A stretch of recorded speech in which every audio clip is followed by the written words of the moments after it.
I bumped into that, and it makes sound. Alright? You don't want sound. Sound bad. Now you're going, oh, why do I need to know how to jump over barrels? Alright. Why? Well, what do we have here? We have barrels. Now, if you're trying to walk B, and you hear a guy coming lower, you're here. You need to be able to jump over the barrel that he just knocked over and land over here where he's not going to see you, where you can go up against the wall. But you don't want to make a sound. So if you jump wrong, you make sound. If you hit crouch before you actually jump, which I was doing earlier, there we go, you actually minimize the amount of sound that you make. Alright? Now, bunny hopping. Bunny hopping is a bitch. The way you have to do it to start to learn is you have to bound your mouse wheel to jump. Alright? Next step, you press forward just to get started. Alright? You don't ever hold down forward as you're jumping, even though it might seem like you should. That is not how you do it. If you notice, as I'm jumping forward, holding forward down, I'm slowing down each jump. I'm not getting as much distance. What you end up having to do is you end up having to scroll your mouse back and forth. Alright? As you're doing that, before you land, you have to hit the opposite strafe key. Alright? And that's how you bunny hop. Alright? Now, I'm not very good at it, but the thing is, if you do it right, you can actually start to build up speed. Best way to practice this is surf maps, okay? Now,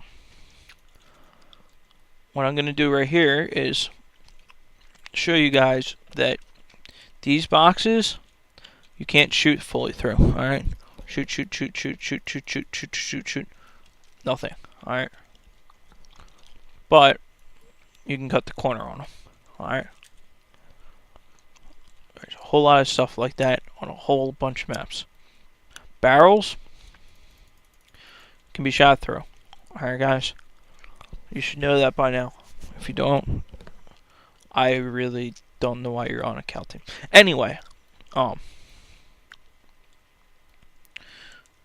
you guys also need to learn to get your timing down. Now, if bot comes down here, toss me the dualies too.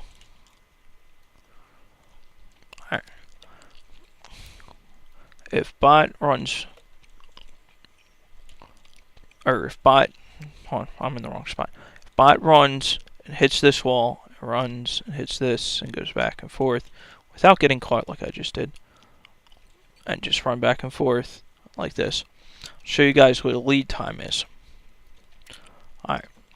Lead time is finding out the spacing that you need to aim so that when you see him, you can hit him. Alright? Mine is actually over here. Okay? That's a lead time. As you can see, it worked very well. Now, bot can go to spec and come back to T. He'll respawn. Alright, I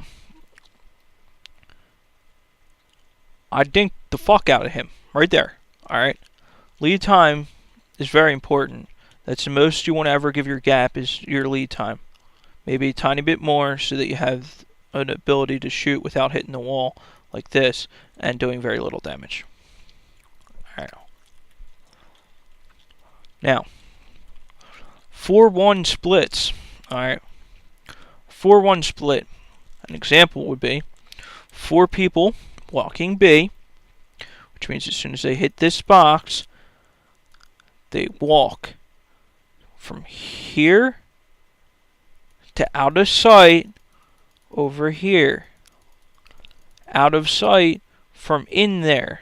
Because if you're not out of sight, you're going to get raped with a big, giant 4-foot dildo 6 inches around. Alright?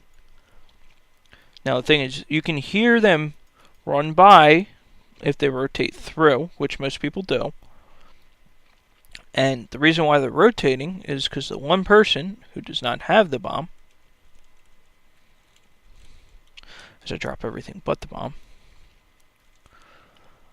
all the way over here at long A is making a ton of noise with dollies or not, and flashing over and blah, noise, lots of noise. Okay.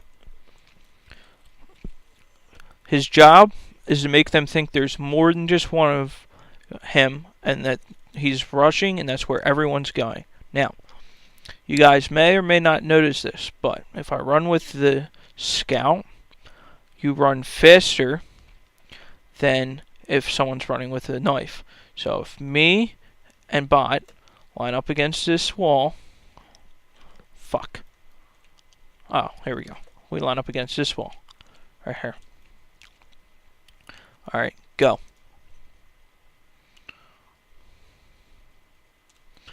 Alright. Go.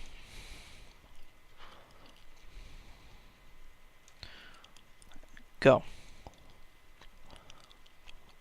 You can see up on the radar that I'm slowly accelerating more and making the gap slightly bigger.